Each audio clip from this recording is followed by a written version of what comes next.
Dubi Shev, we're learning. Okay, today we're going to learn about the construction codes of the Beis Hamikdash and the building methods. The Rambam continues in the first chapter of Hilchos Beis HaBechira.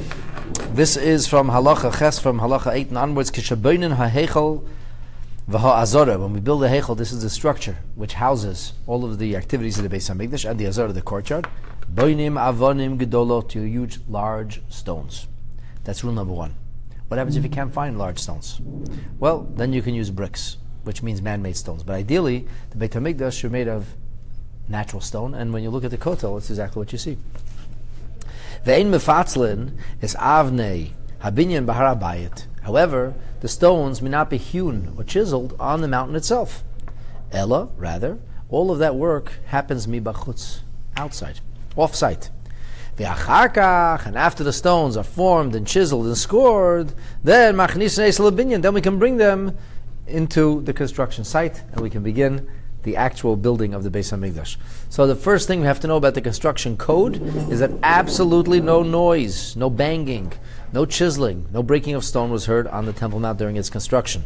This is written in the Book of Kings in chapter 1, book 1, chapter 5, verse 31. It says, Avonim gedolot, avonim yikarot. Large stones, valuable stones, liyased haboyis avnei gozis, to found the home, and these were chiseled stone. And then it says makovot v'hagarzen kol kli barzalei nishma.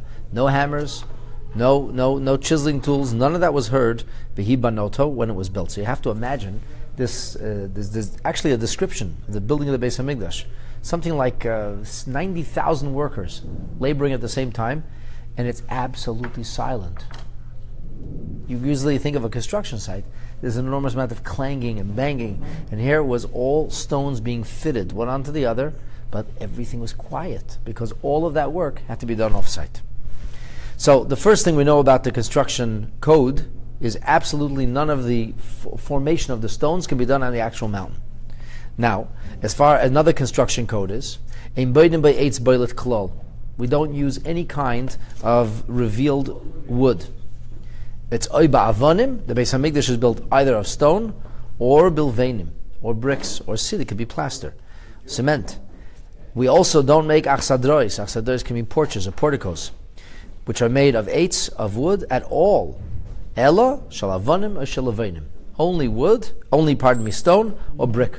Which is really interesting because, of course, the Mishkan was primarily made of wood.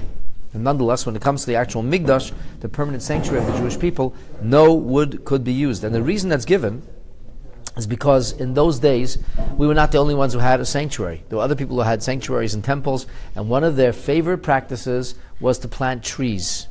In fact, there are certain faith systems till today are all into gardens and trees. And they would create these garden and trees areas, and they would be oracles. They would worship the wood. So the Torah says no such thing. We have to take the nth degree. We go to an extremity. Not only are we not allowed to plant trees, but even to the point that we don't use wood at all. The entire floor of the Beit HaMikdash has to be covered with precious stones. If one of the stones is moved, it's not solid, it's not in place. So since it's not in place, if a Kohen were to stand on it during the avodah when he's performing the service in the Beis HaMikdash, no good, it's puzzle. Why? Because you're not allowed to have a chatzitza. There can be no separation between the Kohen's feet and between the actual floor of the Beis HaMikdash. That's like putting on tefillin on top of your sweater. It doesn't work. Just like a tefillin have to be on your arm, so too, the Kohenim were barefoot, correct? No socks, no shoes, no footwear whatsoever. And if the stone was loose, then it wasn't the floor of the Beis HaMikdash. That also was a problem.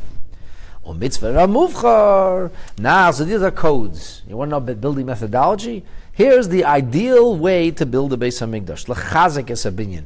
Make it as strong and as profound as possible. L'hagbiyah, to have it raised, k'vi koyach hatzibur, in accordance with whatever the community could afford at the time.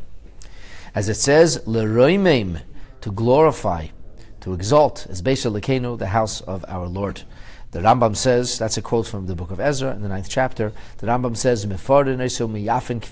we have a responsibility as Hashem's children to build in the most beautiful home possible. The Beis HaMikdash has to be more beautiful than anybody's home, but obviously according to whatever the best we could do.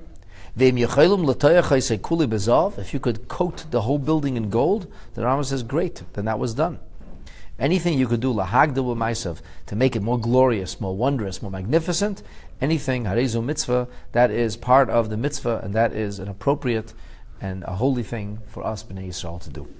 And with this, my friends, we conclude the codes and methods, and tomorrow we will speak about the timing for the building of the Beis Hamikdash.